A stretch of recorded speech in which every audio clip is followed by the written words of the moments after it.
ஜீவனுள்ள பிதாவே ஆமென். அல்லேலூயா அல்லேலூயா அல்லேலூயா. எத்தனை பேர் சாப்பிட்டு வந்தீங்க?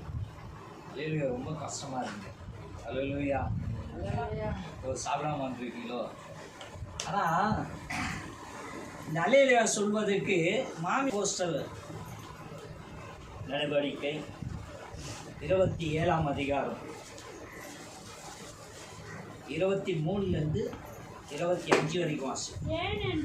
ஏனென்றால் என்னை ஆட்கொண்டவரும் நான் சேவிக்கிறவருமான தேவனுடைய தூதனானவர் இந்த ராத்திரியிலே என்னிடத்தில் வந்தேன் என்று பவுலே பயப்படாதே, ராயனுக்கு முன்பாக நிற்க வேண்டும். இதோ உன்னோடு கூட யாத்திரை பண்ணுகிற யாவரையும் தேவன் உனக்கு தயவு உண்டு பண்ணுவார் என்றார். மனுஷரே எனக்கு சொல்லப்பட்ட பிரகாரமே நடக்கும். ஆமென். அல்லேலூயா அல்லேலூயா. இங்கே தேவனுடைய வார்த்தை சொல்லுகிறது. அல்லேலூயா. ஆகிலும் திடன் கொள்ளுங்கள். அல்லேலூயா. திடன் ஆசிமா திடமனதோ மேல 25. இப்பொழுது உங்களுக்கு தைரியம் சொல்கிறேன், கப்பல் சேதமே அல்லாமல் உங்களில் ஒருவனுக்கும் பிராண சேதம் வராது. ஆமென். அல்லேலூயா. என்ன நடக்குது அப்படின்னு சொன்னா, அப்போஸ்தலன் பவுலை கொல்லும்படிக்கு யூதர்கள் எல்லாம் ஒன்று சேர்ந்து ஒரு திட்டம் வகிக்கிறார்கள். அல்லேலூயா. அப்போஸ்தலன் பவுலை கொன்று போடணும் என்று சொல்லி அதற்காக என்ன செய்கிறார்கள்னா, ஒரு ராஜாவிடத்திலே கொண்டு போய் நிறுத்துகிறார்கள். அப்போஸ்தலன் பவுல் சொல்லுகிறார், தன் வாழ்க்கையில் நடந்தது. நான் யூதனுடைய அந்த இதில் தான் வந்தேன். நான் அவங்களுடைய எல்லாம் சத்தியத்தையும் நான் அறிந்திருக்கிறேன்.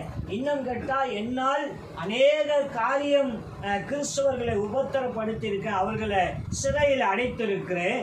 அல்லேலூயா. ஆனால் இப்போதோ என் தேவன் என்னோடு தரிசனமானார். அல்லேலூயா. தரிசனமானால் நான் அவர் சொல்லுகிற உயிர்த்தெழுதலை குறித்து பிரசங்கிக்கிறேன் என்கிற ஒரு காரணத்துக்கு என்னை என்ன செய்கிறார்கள், கொலை செய்ய திட்டம் போடுகிறார்கள் என்று சொல்லுகிறார். அல்லேலூயா. இந்த கடைசியா அந்த நடக்கிற அந்த தீர்ப்புல இவன் ஜீவன் போடத்தக்க எந்த பாவமும் தவறும் செய்யலை என்று சொல்லி அவனை ரோம் நகருக்கு அனுப்புகிறார்கள். அல்லேலூயா. ரோம் நகருக்கு காவலோடு அனுப்புகிறார்கள். அல்லேலூயா. இவர்கள் கப்பல் ஏறுகிறார்கள் போகிறதுக்கு. ஆனால் கப்பல் ஏறின உடனே மழையும் காற்றும் அதிகமாக வீசி கப்பல் கவரத்தக்க, இவர்கள் மெதுவாக போகிறார்களாம், கப்பல் கவரத்தக்க சில காரியம் நடக்குது. அப்போ அநேக நாட்கள் இவர்கள் பயந்து சாப்பிடாம கூட இருக்கிறார்களாம். அல்லேலூயா. புசிக்காம கூட நம்ம எப்படி மரித்து போயிடுமோ என்ற ஒரு பயத்துல இருக்கிறார்களாம். அப்போஸ்தலன் பவுல் சொல்லுகிறார், என் தேவன் எனக்கு தரிசனமாகி ஒன்று சொன்னார். என்ன சொன்னாரா, நீ போய் யாருக்கு முன்பாக, ராயனுக்கு முன்பாக நிற்கும் வரை உனக்கு உன் ஜீவன் சேதம் அடைவது இல்லை. அல்லேலூயா. உனக்கு மாத்திரம் அல்ல, உன்னோடு இருக்கிறவனுடைய ஜீவனும் தேவனுடைய தயவுனாலே பாதுகாக்கப்படும் என்று சொல்லுகிறார். அல்லேலூயா. இந்த தேவன் எப்படிப்பட்டவருங்க அப்படின்னா, இந்த மனுஷன் தேவனுடைய ஊழியக்காரன் அப்போஸ்தலன் பவுலுடைய ஜீவனை கர்த்தர் சொல்றார், பாதுகாக்கிறேன் என்று சொல்லி. ஆனா அவரோட சேர்ந்த அநேகரையும் அவர் சொல்றது நல்லா பாருங்க, அந்த கப்பல் சேதம் அடைந்தாலும் அடையமா. அல்லேலூயா. இங்க கப்பலில் இருக்கிற ஒருவருடைய ஜீவனும் பிராணனையும் வாங்க மாட்டேன். அல்லேலூயா. பாதுகாப்பேன். அல்லேலூயா. அப்படின்னா தேவன் ஒரு காரியத்தை, ஏன் இந்த காரியத்தை அவர் செய்கிறார்னா, இந்த பவுலை குறித்து இந்த யூதர்கள் கதை கட்டினார்கள். ஏன் அப்படின்னு சொன்னா, இந்த பவுல் அவர்களுடைய மார்க்கத்தை குறித்து இருந்தபடி போது அந்த அப்போஸ்தலர்களை கொண்டு போய் சிறையில் வைத்து கொடுமைப்படுத்தி அவர்களை கொல்லவும் முயற்சி பண்ணானாம். அல்லேலூயா. ஆனா கிறிஸ்து அவர் வாழ்க்கையிலே தரிசனமாகும் போது அல்லேலூயா இவர் ஜீவனுள்ள தேவன் என்பதை அவன் புரிந்து கொண்டு அதுக்கு பின்பு தேவன் சொல்லுகிற அந்த காரியத்தை குறித்து உயிர்த்தெழுதலை குறித்து அநேகருக்கு பிரசங்கிக்கிறான். அல்லேலூயா. அற்புதம் செய்கிறான். இது யூதர்களுக்கு புறம்பானது. யூதர்களுடைய கட்டளை என்னன்னா மோசே எழுதப்பட்ட நியாயப்பிரமாணம். அல்லேலூயா. அவங்க அதுக்குள்ளவே இருக்கிறார்கள். ஆனா இவனோ அந்த நியாயப்பிரமாணத்துக்கு வேறுபட்டு ஒரு காரியங்களை சொல்லுகிறான். அல்லேலூயா. அவர்கள் கிறிஸ்துவே தெய்வம் என்று ஏற்றுக்கொள்ளவில்லை. ஆனா இவனோ அந்த கிறிஸ்து மரித்து உயிர்த்தெழுந்து அவர் நாமத்தில் அற்புதம் செய்யறேன்னு சொல்றான். அல்லேலூயா. அப்ப இவனை கொன்றே தீரணும் என்று தீர்மானிக்கிறார்கள். ஆனா அந்த தீர்மானிக்கிற அந்த ஜனத்துக்கு முன்பாக நன்மை செய்யும்படிக்கு தேவன் அவங்களுக்கு அற்புதம் செய்கிறார். அல்லேலூயா. அவங்க ரோமுக்கு கடந்து போகிறார்கள். போகிற வழியிலே அந்த புயல் காற்று மழைக்காலமாய் இருக்கிறபடினால் புயல் காற்று வீசி அவர்கள் மரித்து போகுமோ என்ற பயத்தோடு நிற்கும் போது பவுல் சொல்லுகிறான், என் தேவ தூதன் எனக்கு கட்டளையிட்டு இருக்கிறார், ஜீவனுக்கும் ஒன்றும் ஆகாது, நீங்க தைரியமாய் இருங்கள், கப்பல் சேதமடைந்தாலும் உங்களுடைய ஜீவன் ஒன்றும் ஆகாது, நீங்க இவள் புசியுங்கள் என்று சொல்லுகிறார். அல்லேலூயா. அப்படின்னா தேவன் எப்படிப்பட்ட அவனை கொல்லும்படிக்கு வகை தேடுகிற காவலாளிகளையும் மற்றவர்களுடைய ஜீவனையும் பாதுகாக்கிறாராம். யாருக்காகனா பவுலுக்காக. அல்லேலூயா. ஏன்னா அவன் புறம்பான பகுதியிலிருந்து வந்த மனுஷனா இருந்தாலும் கர்த்தருடைய வார்த்தைக்கு கீழ்ப்படிந்து உத்தமமாய் நடந்தான். அல்லேலூயா. ஆமென். அந்த பூமியில நம்ம வேத வசனத்தை நிறைய பார்க்கிறோங்க, படிக்கிறோங்க. ஆனா அந்த வார்த்தைப்படி நம்ம நடக்கிறோமா, அதுக்கு செயல்படுகிறோமா, கிரியை செய்கிறோமா என்று கேட்டா எங்கேயோ ஒரு சில இடங்களில் தாமதிக்கிறோம், விசுவாசத்தை இழந்து போகிறோம். அல்லேலூயா. அப்போ இந்த அப்போஸ்தலன் பவுல் தன் ஜீவன் போகிற இடங்கள் எல்லாம் அவன் பயப்படாம ஒன்று சொன்னே சொல்லலாம். அல்லேலூயா. நானும் அந்த மார்க்கத்திலிருந்து தான் வந்தேன். ஆனா இப்போதோ இயேசு கிறிஸ்து உயிர்த்தெழுந்தார் என்பதை எனக்கு தரிசனமானார் என்று சொல்லி அந்த சபைகளில் 3 இடங்களிலும் அவன் கிறிஸ்துவை குறித்து மேன்மையா பேசுறான். அல்லேலூயா. உனக்கு நியாயமா இருந்தா சொல், நான் புறம்பானது ஒன்றும் கலகத்தை உண்டு பண்ணவில்லையே. அல்லேலூயா. என் தேவன் சொன்னதை நான் அவர்களுக்கு சொல்லுகிறேன் என்று சொல்லி. அல்லேலூயா. ஆனால் இந்த ஜனங்களும் அவனை கொல்வதற்கு அநேக காரியங்கள் செய்தார்கள். ஆனால் கடைசியாக அந்த தீர்ப்பு சொன்ன அந்த மனுஷன் கண்டான், இவன் ஜீவன் போடத்தக்க எந்த தவறும் செய்யவில்லை, ஆனாலும் ராயனுக்கு விரோதமா பேசினபடினால் இவனை ரோமுக்கு அனுப்புங்கள் என்று சொல்லி அனுப்புகிறார்கள். அல்லேலூயா. ஆனா ரோமுக்கு போகிற வழியிலே இவர்கள் திசை திறப்பப்படுகிறார் தேவனுடைய சித்தத்தின்படி. அல்லேலூயா. திசை திறப்பப்படுகிறார். ரோமுக்கு போக முடியல, காற்று அடிக்குது, புயல் அடிக்குது, மரித்து போயிடுமோ என்ற சூழ்நிலைகள் வருகிறது. அல்லேலூயா. ஆனா கர்த்தர் சொல்லுகிறார், உன் ஜீவன் அந்த ராயனுக்கு முன்பாக நிற்கிற வரைக்கும் அல்லேலூயா உன் ஜீவன் போக போதில்லை. அல்லேலூயா. சரி, எடுத்து வாசிப்போமே. அதை 28:3-6 வரைக்கும். அப்போஸ்தலர் பவுல் சில விறகுகளை வாங்கி அந்த நெருப்பின் மேல் போடுகையில் ஒரு விரியன் பாம்பு அனல் உடைத்து புறப்பட்டு அவனுடைய கையை கவ்விக்கொண்டது. விஷப்பூச்சி அவன் கையிலே தொங்குகிறதை அந்நியராகிய அந்த சீவர் கண்டபோது, இந்த மனுஷன் கொலைபாதகன், இதற்கு சந்தேகமே இல்லை, இவன் சமுத்திரத்துக்கு தப்பி வந்தும் பழியானது இவனை பிழைக்க ஒட்டவில்லை என்று தங்களுக்குள்ளே சொல்லிக் கொண்டார்கள். அவன் அந்த பூச்சியை தீயிலே உதறி போட்டு ஒரு தீங்கும் அடையாதிருந்தான். அவனுக்கு வீக்கம் கண்டு அல்லது அவன் சடிதியால் விழுந்து சாவான் என்று அவர்கள் பார்த்து கொண்டிருந்தார்கள். நெடுநேரமாய் பார்த்து கொண்டிருந்த போது ஒரு சேதமும் அவனுக்கு வராததை கண்டபோது வேறு சிந்தையாகி இவன் தேவன் என்று சொல்லிக் கொண்டார்கள். ஆமென். அல்லேலூயா. அல்லேலூயா. இவன் ரோமுக்கு போகாமல் அவனுக்கு திசை கிடைக்கல, காற்று வீசுகிற பக்கமாக இப்போ நடக்கும். அந்த கப்பலை வந்து திசை திருப்பி அந்த காற்று வழியாக போவாங்க. அதுதான் அதோடைய விஷயம். ஏன்னா அதுக்கு ஆப்போசிட்டாக போக முடியாது, கப்பலை கவுர்க்கும் என்று சொல்லி. இவர்களும் அவங்க திசையை திருப்பி ஒரு கரை தெரிகிறது என்று சொல்லி ஒரு இடத்துக்கு போகிறாங்க. அல்லேலூயா. அந்த பகுதியில் அந்த திசையில் போய் நிற்கும் போது அங்கே சிலர் இவர்களை அழைக்கிறார்களாம். ஆமென். அல்லேலூயா. அது மழைக்காலம் குளிர்காலமாக இருக்கிறபடினால் அவர்கள் குளிர்காலம் அடிக்கி நெருப்பு மூட்டி இவர்களை நிற்க வைத்தார்களாம். அப்போது இந்த பவுல் என்ன செய்தாலும் இன்னும் அதிகமாக அனல் வேண்டும் என்று சொல்லி அங்கிருந்த விறகுகளை அள்ளி அந்த நெருப்பில் போடும் போது அதில் இருந்த விரையின் பாம்பு அவன் கையை கவி கொண்டதாம். அல்லேலூயா. இது தூரத்தில் பார்க்கிற அந்த பகுதியில் இருக்கிற ஜனம், அதாவது அந்த தீவில் இருக்கிற ஜனம், இவன் ஏதோ பாவம் செஞ்ச மனுஷன், ஒரு சமுத்திரத்தை விட்டு இங்கே நம்ம இடத்துல தப்பி வந்திருக்கிறான், அதனால பூச்சி கடிச்சிருச்சு, இவன் இந்த பூச்சி கடிச்சு கை கால் வீங்கி செத்து போயிடுவான் அப்படின்னு சொல்லி தூரத்திலிருந்து பார்த்து கொண்டிருக்கான். அல்லேலூயா. அவன் என்ன செஞ்சானா, அவன் உதறி விட்டான். அல்லேலூயா. அந்த பாம்பு அந்த தீக்குள்ளே போயிடுச்சான். இவன் சாவான்னு பார்த்தா சாவல. இப்போ அந்த ஜனங்க என்ன சொல்றாங்கன்னா, இவன் மனுஷன் இல்லை, இவன் யாரு?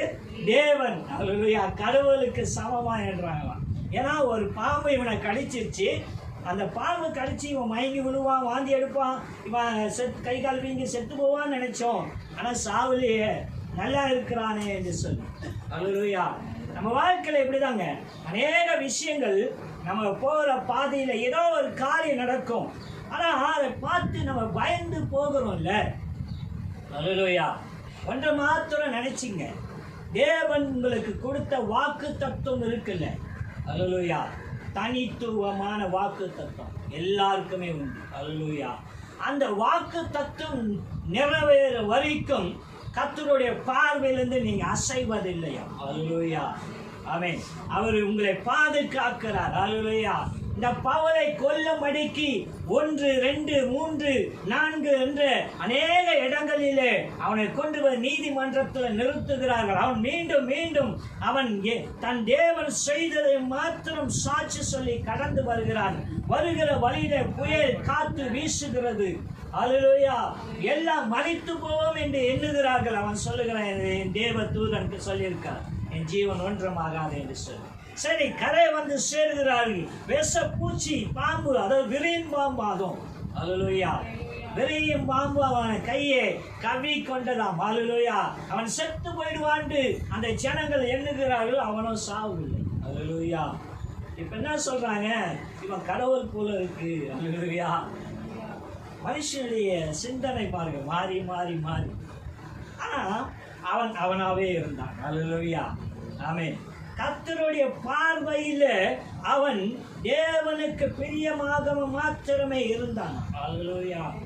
அப்போ அந்த தேவனுடைய காரியம், இவனுடைய அழைப்புன்னு ஒண்ணு இருக்குல்ல, வார்த்தை சொல்ற, நீ போய் அல்லேலூயா ராயனுக்கு முன்பாக நிற்கும் வரைக்கும் உன் ஜீவன் ஒன்றுமாகாது. அல்லேலூயா.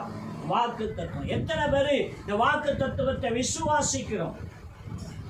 காலண்டர்ல பார்க்கிறோம், வருஷம் பிறந்தவனே மாதம் பிறந்தவனே காலண்டர்ல இன்னைக்கு என்ன வாக்கு தத்துவம், வருஷத்துல நமக்கு கிடைக்கிற வாக்கு தத்துவத்தை பார்க்கிறோம். அந்த வாக்கு தத்துவத்தை எத்தனை பேர் ஃபாலோ பண்றோம்? எத்தனை பேர் விசுவாசிக்க இந்த வாக்கு தத்துவம் இந்த வருஷத்துல கர்த்தர் எனக்கு செய்வார் என்று சொல்லி. அல்லேலூயா. வாங்கி அன்னைக்கு படிச்சு அன்னைக்கு ஒரு நாள் இந்த 31 1ஆம் தேதி மட்டும் அப்படியே கொதிச்சு அப்படியே பொங்கி நிற்போம். அல்லேலூயா. அதுக்கப்புறம் அந்த வாக்கு தத்துவம் என்னன்னு கேட்டார்கள். அல்லேலூயா. அநேகருக்கு தெரியாது. ஆனா இந்த பவுல் இடைப்பட்ட காலத்துல வந்தவன். அல்லேலூயா. இயேசு கிறிஸ்துவோட கூட இருந்தவன் அல்ல.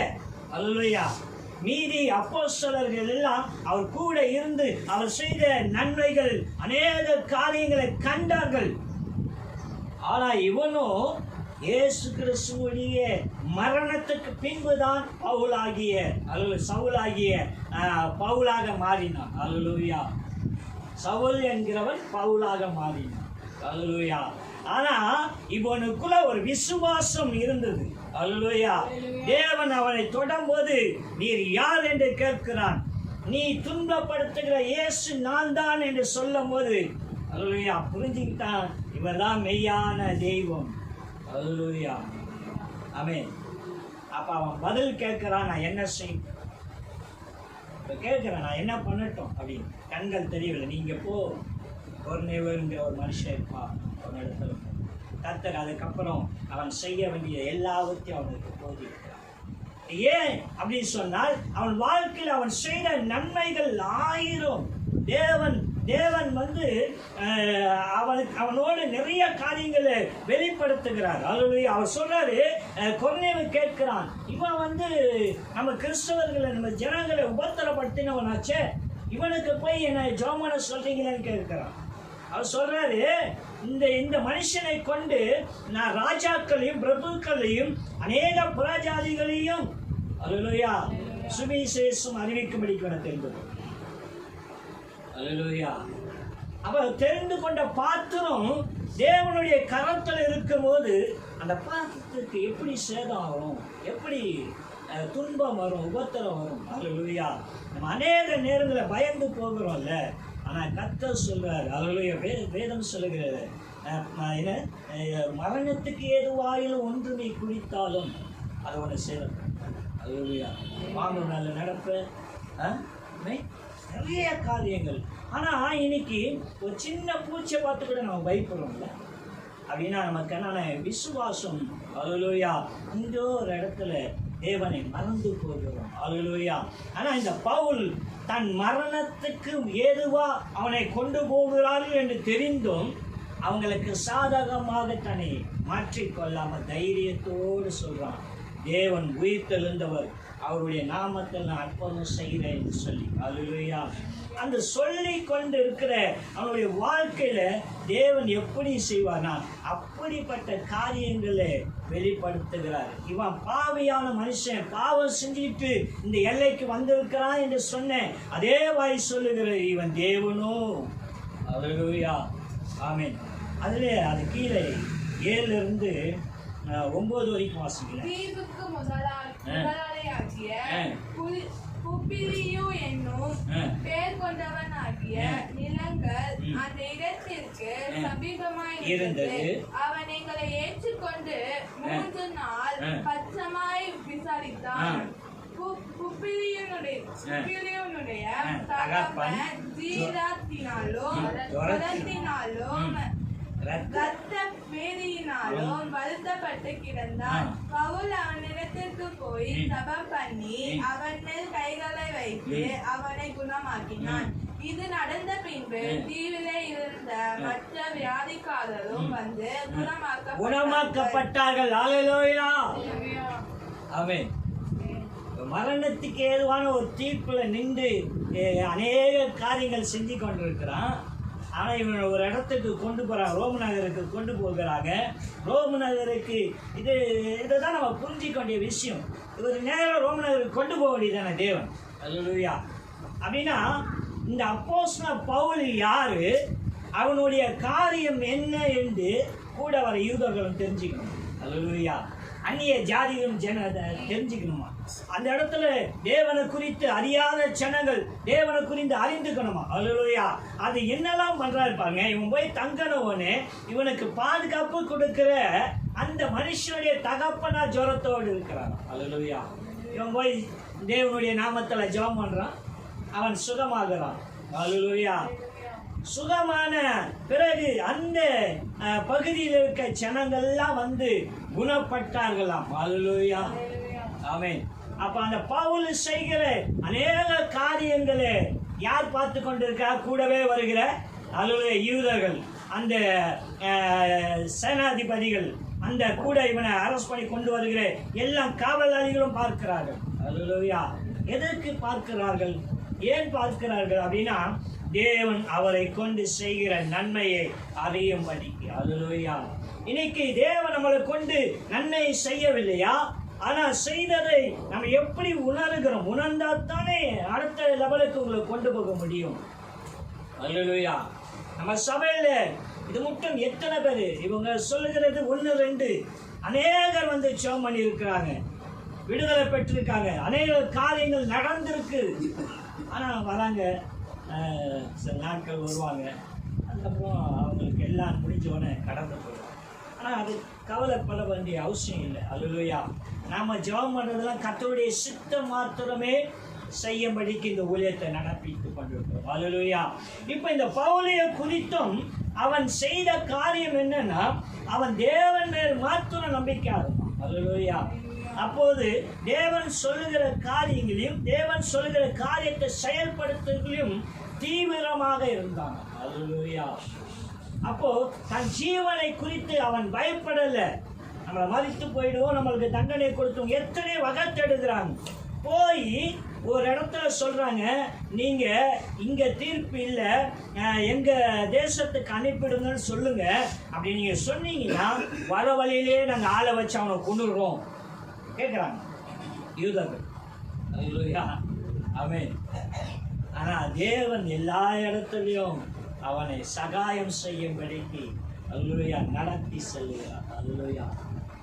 ஏன்னா தேவனை மாத்திரம் சார்ந்தப்போம். அல்லேலூயா. வேற ஒருவரும் நமக்கு தேவை. அல்லேலூயா. தேவன் நமக்கு தந்த வாக்கு தத்துவங்களை நிறைவேற்ற வல்லவராக இருக்கிறார். அல்லேலூயா. ஒன்று, அந்த கப்பல்ல நடந்த அந்த இயற்கையான காற்று புயல் அதன் நிமித்தம் அவங்க ஜீவன் ஒன்றும் சேதாகாதபடிக்கு பாதுகாத்தார். இன்னொன்று, அந்த கிராமத்துல போகும்போது விஷப்பூச்சி கடித்தும் அவனுக்கு ஒரு சிறு மாற்றமும் மாறலையா. அல்லேலூயா. அவன் சுகத்தோடு இருந்தான். ஏன்னு சொன்னா தேவனுடைய வார்த்தை. அல்லேலூயா. அவன் நம்பி இருந்தான். அல்லேலூயா. அது போதாது என்று சொல்லி அந்த பகுதியில் இருக்கிற ஜனங்களை குணப்படுத்தினானாம். அல்லேலூயா. அப்ப அவனுடைய நம்பிக்கை விசுவாசம் எப்படிப்பட்டதா இருக்கும். அல்லேலூயா. பவுலை குறித்து பேசும்போது அநேக காரியங்கள் பேசுகிறோமே. அல்லேலூயா. பவுல் இந்த காரியங்களை சொல்லி முடித்து நிறைய காரியங்களை செய்து வருகிறார். ஏன்னா அவன் தேவன் மேல் வைத்த நம்பிக்கை உறுதியாக இருந்தது. அல்லேலூயா. சரி, எடுத்து வாசிப்போம். ரோமர் புஸ்தகம் 1ஆம் அதிகாரம் 20-22 வாசிக்கலாம். எப்படி என்றால், காணப்படாதவைகளாகிய அவருடைய நித்திய வல்லமை, தேவத்துவம் என்பவைகள் உண்டாக்கப்பட்டிருக்கிறவைகளினாலே உலகம் உண்டானது முதல் கொண்டு தெளிவாய் காணப்படும். ஆதலால் அவர்கள் போக்கு சொல்ல இடமில்லை. அவர்கள் தேவனை அறிந்தும் அவரை தேவனென்று மகிமைப்படுத்தாமலும் ஸ்தோத்திரியாமலும் இருந்து தங்கள் சிந்தைகளினாலே வீணரானவர்கள். உணர்வில்லாத அவர்களுடைய இருதயம் இருளடைந்தது. அவர்கள் தங்களை ஞானிகள் என்று சொல்லியும் பைத்தியக்காரராகி அழிவில்லாத தேவனுடைய மகிமையை அழிவுள்ள மனுஷர்கள், பறவைகள், மிருகங்கள், ஊரும் பிராணிகள் ஆகிய இவைகளுடைய ரூபங்களுக்கு ஒப்பாக மாறினார்கள். ஆமென். அல்லேலூயா. இப்போ இந்த பவுல் என்ன செய்யறாருன்னா, நேரடியா போய் சொல்லி நிறைய மாற்றம் அவங்க இடத்துல இல்லை. அதனால என்ன பண்றாங்க, நிருபம் எழுதுறாரு. அல்ல, ரோம் நகரத்துக்கு நிருபம் எழுதுகிறார். அவரு சொல்றாரு, அழைக்கப்பட்ட பரிசுத்தவான்களுக்கான வார்த்தைன்றார். அல்லேலூயா. ஊழியக்காரன் மாற்றம் அல்ல, அழைக்கப்பட்ட எல்லாருக்கும். அல்லேலூயா. ஆதியிலிருந்து இந்த பூமி உருவாக்கப்பட்ட செயல்கள், கிரியைகள் இதெல்லாம் தேவன்தான் என்பதை உறுதிப்படுத்தியும் அல்லேலூயா அவங்க நம்பாமே இருந்தார்கள். அல்லேலூயா. விசுவாசிக்காம இருந்தார்கள். அல்லேலூயா. தேவன் என்கிற காரியத்தை அவங்கள் அறியாமல் தேவனை ஸ்தோத்தரிக்காம இருந்தார்கள். அல்லேலூயா. இவங்க சொன்னதெல்லாம், யூதர்கள் சொன்னதெல்லாம் மோசேயினுடைய கட்டளை, மோசேயினுடைய கட்டளை, மோசேயினுடைய கட்டளை. அல்லேலூயா. ஆமென். இது எப்படி இருக்குன்னா, இந்த ஜென்ஸ்லாம் சேவ் பண்ணுவாங்க, சேவிங் வீட்டில் செல்ஃப் சேவிங். அவங்க கண்ணாடி எத்தோன்னு ரைட் ஹேண்ட் சைடில் இருந்து இப்படி வலிப்பாங்க. ரைட் ஹேண்ட் சைடில் இதை பார்த்துன்னு இதில் பிள்ளை என்ன செய்வான், நாளைக்கு வளரும்போது அவனும் அதே மாதிரி. எப்படி ஏன்பா அப்படின்னா, எங்கள் அப்பா இப்படிதான் பண்ணார். அல்லேலூயா. நான் அப்படி பண்ணுறேன் அப்படின்னு. அப்போ இந்த யூதர்கள் தேவனை குறித்து அறிவில்லாமையே இருந்தார்களாம். அவன் போய் தன் ஜீவனே போனாலும் பரவாயில்ல என்று சொல்லி பிரசங்கித்தோம். அவனுடைய காரியங்கள் எல்லாம் வெளிப்படுத்தும். அப்பா, நான் உன் கூட தானே இருந்தேன், எல்லாம் செஞ்சனே, இன்னைக்கு நான் இங்க இருக்கிறேன், நீயே தெரிஞ்சுக்கோ அப்படின்னு சொன்ன கேட்கல. அதான் சொல்றான், அவர்கள் எல்லா தேவன் தான் இந்த பூமியை உலகத்தை படைத்தாரு செஞ்சாருன்னு எல்லா ஆதாரமும் இருக்கு. ஆனாலும் அவர்கள் உணர்வில்லாமல் அல்லேலூயா அநேக காரியங்களை குறித்து அவங்க அறியாமே இருக்கிறார்களாம்.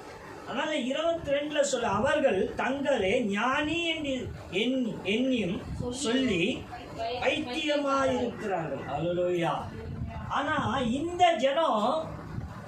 இந்த ஜனம் பவுலை பார்த்து சொல்லுகிற, பைத்தியக்காரன் பேசுகிற போல பேசுகிறாய். அல்லேலூயா, அல்லேலூயா. அது ஒரு வாசிங்களேன்.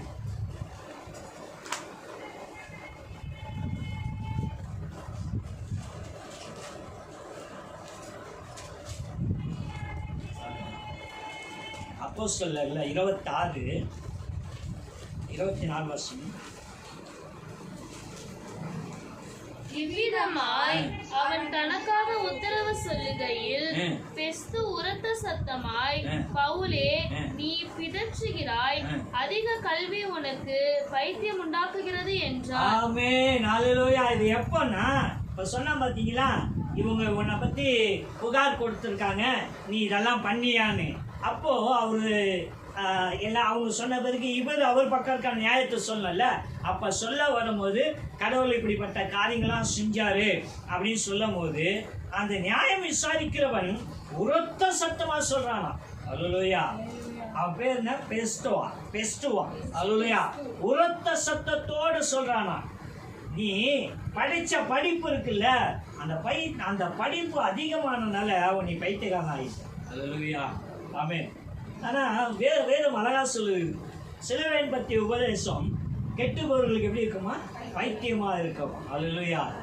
ரட்சிக்கப்பட்ட நமக்கு தேவ பலமா. அந்த வசனம் அப்போஸ்தலர் பவுலுடைய வாழ்க்கையில நடந்தது. அவனை பைத்தியக்காரர்கள் என்று சொல்லுகிறான்.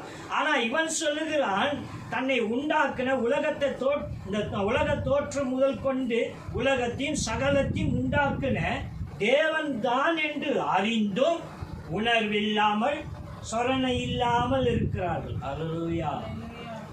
அப்படிப்பட்ட ஜனங்கள் எப்படிப்பட்டவர்களா? அவர்கள் தங்களை ஞானி என்று சொல்லிக்கொண்டு பைத்தியக்காரர்களாக இருக்கிறார்கள். அல்லேலூயா. ஏன் அப்படின்னா, அது கல்லு என்று தெரியும், கண்ணு இருக்கு பார்க்காது, மூக்கு இருக்கு முகராது, காது இருக்கு கேட்காது, வாய் இருக்கு பேசாது, கைகள் இருந்தும் அது அசையாது, கால் இருந்தும் நடாது, எல்லாம். ஆனா அது செய்யும் என்று நம்புறானே, அவன் யார்? அல்லேலூயா. பைத்தியக்காரன் தான். வேதம் அழகா சொல்லுகிறது, 2 மரத்துண்டு 2 கல்லை எடுக்கிறான். ஒரு கல்லை சிற்பம் செய்து அது சிலையா வச்சு கும்பிடுறான். ஒரு கல்லை அவன் வாசப்படிக்கு மெதிக்கிற கல்லா போடுறான். 2ம் கல்லு தானையா? ஒன்னை தானே வெட்டிட்டு அவன் கும்பிடுறான். இன்னொன்று 2 மரத்துண்டில் ஒரு மரத்துண்டை உருவமாக்கி வச்சு கும்பிடுறான். இன்னொரு மரத்துண்டை அடுப்புல வைத்து எரிக்கிறான். அல்லேலூயா. அப்ப அவன் யார்? அல்லேலூயா.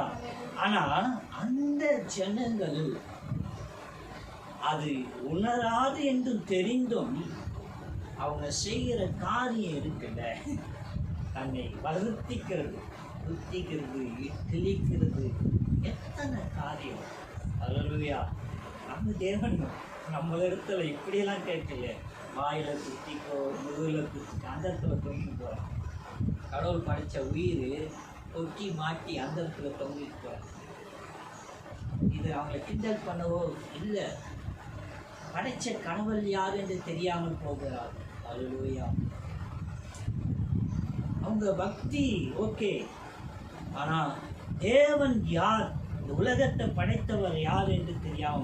ஆனா இங்க சொல்லுகிறார், அவர்தான் தேவன் என்று அறிந்தும் அவர்கள் அதை உணராமல் இருக்கிறார்கள். அல்லேலூயா. நிருபங்கள் இப்பயாவது புரிஞ்சு கொள்ளுங்க. நீங்க ஞானி என்று எண்ணிக்கொள்ளுகிறீங்க, ஆனா பைத்தியக்காரர்களாக இருக்கிறீர்களே. உருவாக்கப்பட்ட தெய்வம் யார் என்றும் எப்படிப்பட்டவர் என்றும் மறந்து போகிறீர்கள். அல்லேலூயா. அவரை தேடாமல் அவர் கூட அவர்களுடைய மத்தியில தான் இருந்தாரு. அல்லேலூயா. சபையில பிரசங்கிக்கிறாரு. ஆமென். ஆனா அவர் தேவன் என்று ஏற்றுக்கொள்ளவில்லை. அல்லேலூயா. அப்படிப்பட்ட தேவன் ஒரு மனுஷனை பயன்படுத்துகிறாரு. அவனை சரி கட்டவே ஜனங்களால் முடியாது. அல்லேலூயா. ஏன்னா அவனுக்கு துணை நிற்பது வானத்தையும் பூமியும் உண்டாக்கின சர்வ வல்ல தேவன். அல்லேலூயா. அந்த தேவன் சகலத்தையும் அவன் வாழ்க்கையில செய்கிறாராம். அல்லேலூயா. அதுல 1 கொரிந்தியர் எடுத்து வாசிங்களேன்.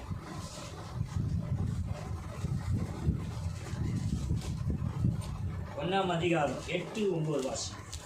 நம்முடைய கர்த்தராகிய இயேசு கிறிஸ்துவே நாளிலே நீங்கள் குற்றம் சாட்டப்படாதவர்களாய் இருக்கும்படி முடிவு பரியந்தம் அவர் உங்களை ஸ்திரப்படுத்துவார்.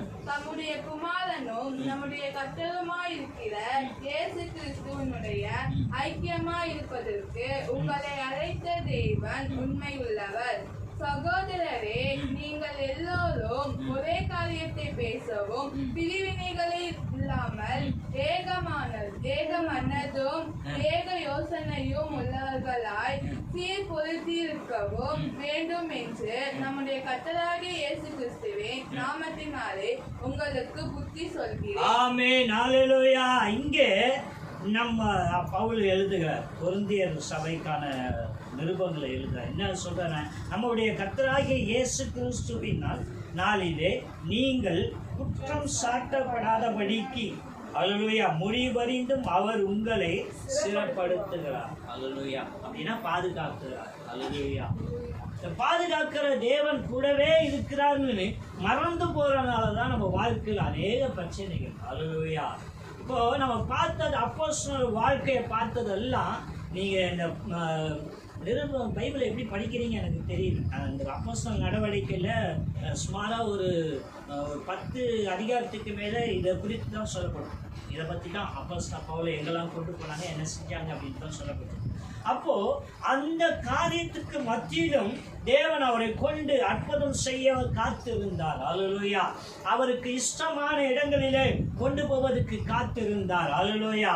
ஆனா இன்று நம்ம தனிப்பட்ட நம்ம குடும்பத்தில் நடக்கிற பிரச்சனையை நம்மளால தீர்க்க முடியும்.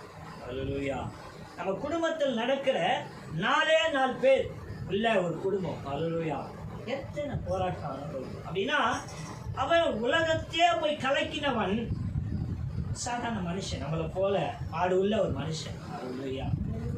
ஆனா அவன் வாழ்க்கையில் அநேக காரியங்கள் நடந்தாலும் தேவ சித்தத்தை நிறைவேற்றினால எப்படி அப்படின்னா அவன் தேவன் மேல் வைத்த நம்பிக்கை. அல்லேலூயா.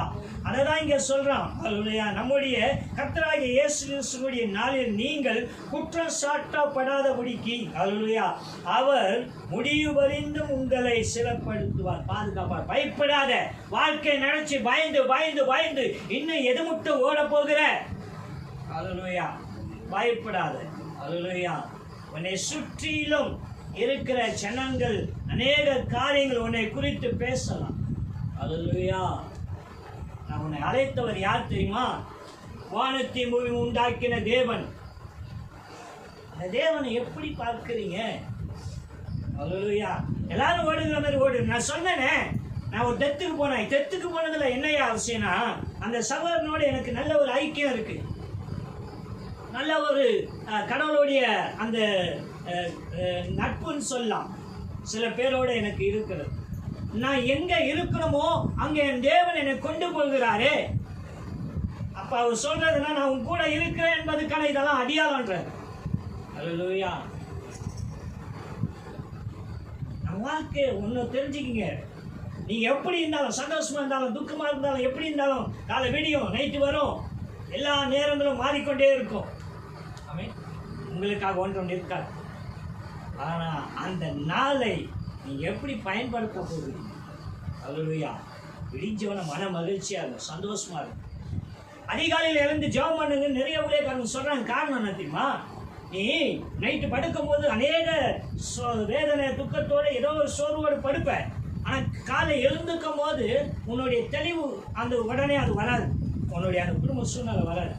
அப்ப அப்ப நீ அந்த தேவ சமூகத்துல நீ பண்ணுகிற ஜெபம் இருக்குல்ல, அது தெளிவானதா இருக்கும். அல்லேலூயா. ஆமென். அப்போ நீ தேவ சமூகத்தில் அவர் நோக்கி பார்க்கும்போது அவர் அன்பை ஊற்றுவாராம். அல்லேலூயா.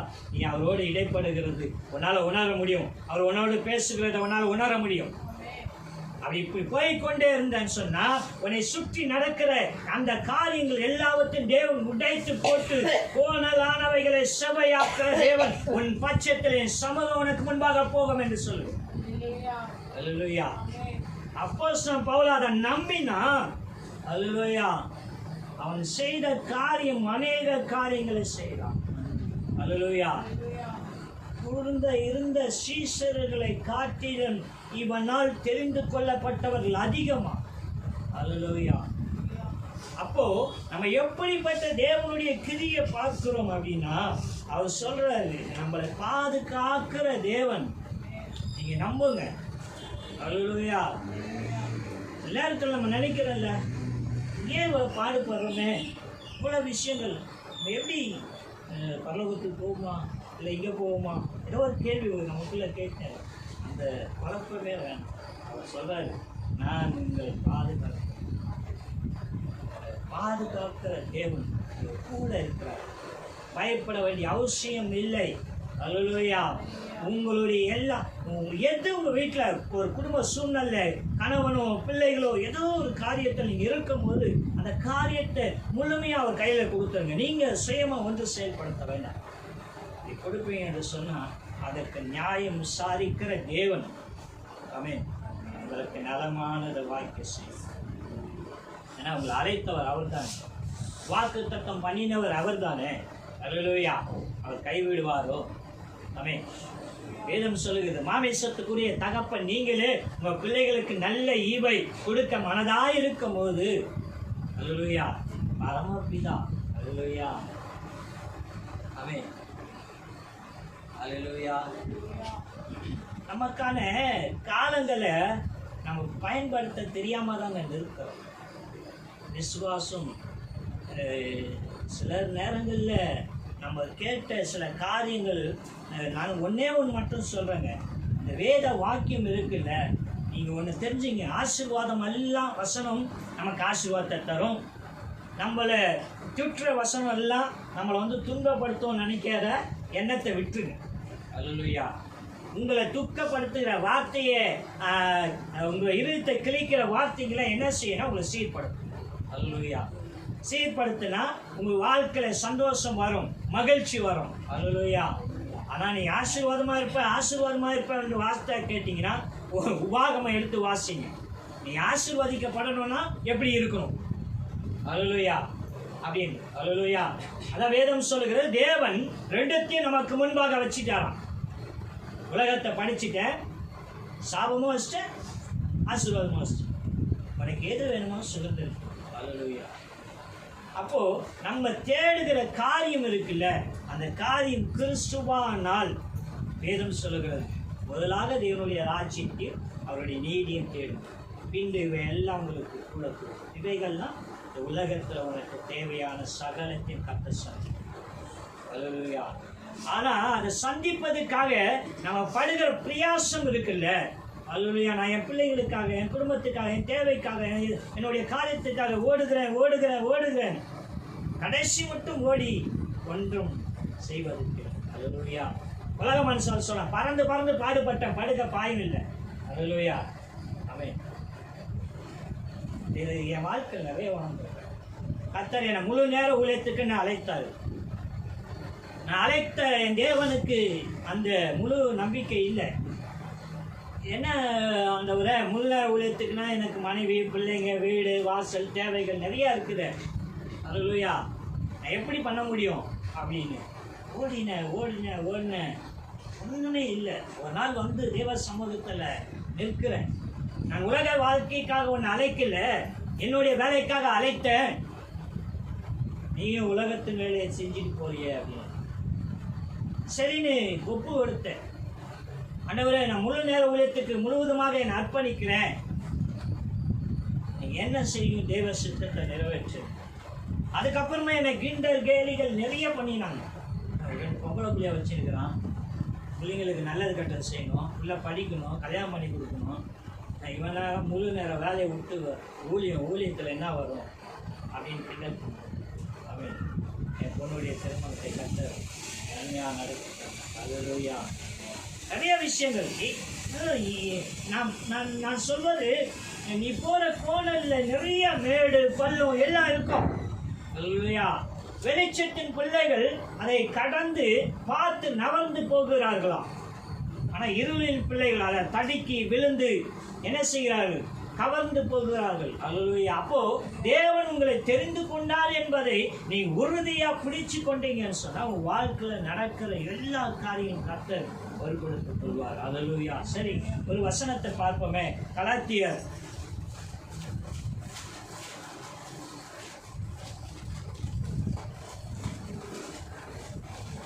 1ஆம் அதிகாரம்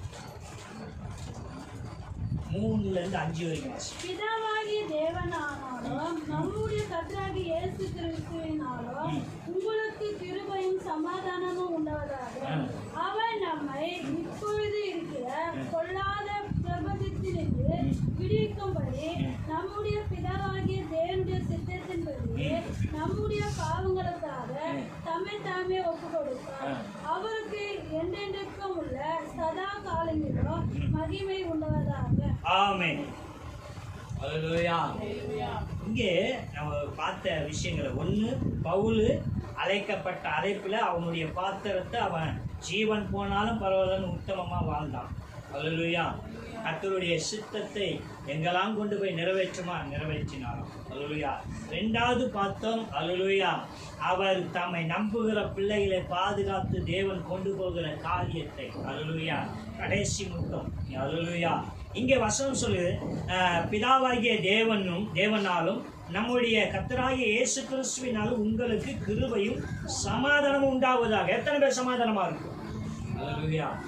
யாருக்கு நீங்க வேறயா எதுக்காக என்ன பண்றதுன்னு தெரியல சொல்லுவாங்க. அதுக்கான காரணம் என்னன்னா தேவனை புரிந்து கொள்ளணும்.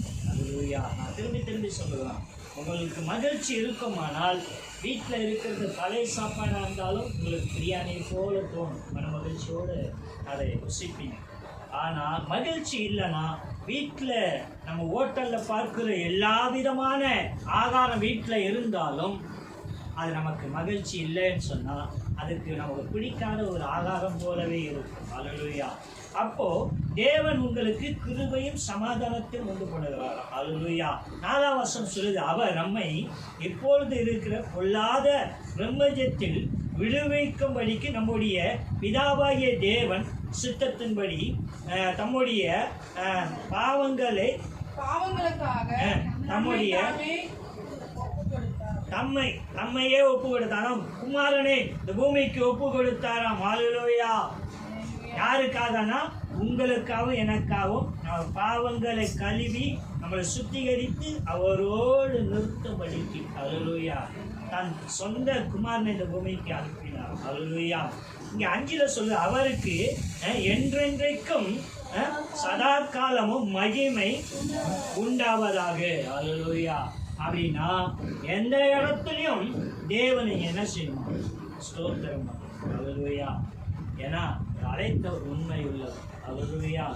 ரொம்ப பேர் என்ன சொல்றோம்னா, அன்னைக்கு காலம் வேற, இன்னைக்கு எனக்கு ஒரு சகோதரன் சாட்சிக்காக தான் யாரையும் துன்பப்படுத்த வர சொல்றது இல்லை. அவ கேட்டான், இது மாதிரி நான் பைபிள் ஸ்டடி பண்ணணும்னு நினைக்கிறேன் அப்படின்னா. அப்போ நான் சொன்னேன், நம்ம சபையில் கேட்குறாங்க, ஒரு 5 பேர் இருந்தால் கூட பரவாயில்ல, பைபிள் ஸ்டடி நடத்துறாங்க அப்படின்னு சொன்னேன். அப்போ அவன் கேட்டான், நடத்துகிறது யாரையா? சிபிஎம்மா, ஆர்சியா, பெண்டிகாஸ்டா, இது மாதிரி கேட்டான். ஏன்பா அப்படின்னு கேட்டேன். இல்லையா, பெண்டிகாஸ்காரங்களாக தான் ரொம்ப பொய் பேசுவாங்க. பெண்டிகாஸ்காரங்களாக தான் ரொம்ப பொய் பேசுவாங்க. என்னப்பா பொய் பேசுவாங்க? நான் ஆண்டவர் சொல்லாதெல்லாம் சொன்னேன்னுவாங்க. தேவன் தரிசனம் தந்தாருவாங்க. ஆண்டவர் பேசாதெல்லாம் பேசினேன். இப்போ ஆண்டவர் பேசுகிறாரா பேசலையாப்பான்னு கேட்டேன். இந்த காலத்தில் ஆண்டவர் பேசுறது சாத்தியம் இல்லை அப்படின்னு. நான் பதிலுக்கு என்ன சொன்னேன்னா, நீ கிறிஸ்தவனாக இருக்கிறதுக்கே லாய்க்கு இல்லை அப்படின்னு. அல்லேலூயா. எந்த காலங்கள் கடந்து போனாலும் தேவன் உன்னோட பேசுகிறான்னு சொன்னால் உண்மையாலே நீங்கள் ஆயத்தப்படுங்க, கர்த்தர் உங்களோட பேசுவார். அல்லேலூயா. அவர் பேசுகிறதே அது அவ்வளோ அழகா அல்லேலூயா. நேர்த்தியான ஒரு காரணத்தை சொல்லுவார் பாருங்க. அல்லேலூயா. இதுதான் இதோடைய காரியம். அது கேட்பதற்கு இன்பமாக இருக்கும். அது எத்தனை காலம் ஆனாலும் சரி, தேவன் தேவன் தான். அல்லேலூயா. மனுஷன் மனுஷன் தான். அல்லேலூயா. நீங்க யாருன்னு கேட்டா, நான் ஆபிரகாம் குமாரன் என்று சொல்லுகிறீங்களே, ஆபிரகாம்னு அவங்க தாத்தாவா? இல்லை, நான் பின்னாலுக்காக கேட்கலங்க, யோசித்து பாருங்க. ஆபிரகாம் உங்க தாத்தாவா? ஆனா விசுவாசத்தினுடைய தகப்பன். அல்லேலூயா. ஆபிரகாமுடைய சன்னதி நம்ம சொல்றோம் இல்ல, ஏன்னா தேவனுடைய படைப்பு. அல்லேலூயா. நீ ஆபிரகாம் சன்னதினா, ஆபிரகாம் தேவன் தான் உன் தேவன். ஆபிரகாமோட பேசின தேவன் உன்னோட பேச மாட்டாரா? அல்லேலூயா. அப்படின்னா நம்ம விசுவாசம் குறைஞ்சி போச்சு. அந்த காலத்துல பேசுறது சாத்தியமா? இந்த காலத்துல பேசுவது சாத்தியம் இல்லையா? அல்லேலூயா. எந்த காலத்துல ஆனாலும் தேவன் மாறாதவர். அல்லேலூயா. நேற்றும் இன்றும் என்றும் மாறாத தேவன். அல்லேலூயா.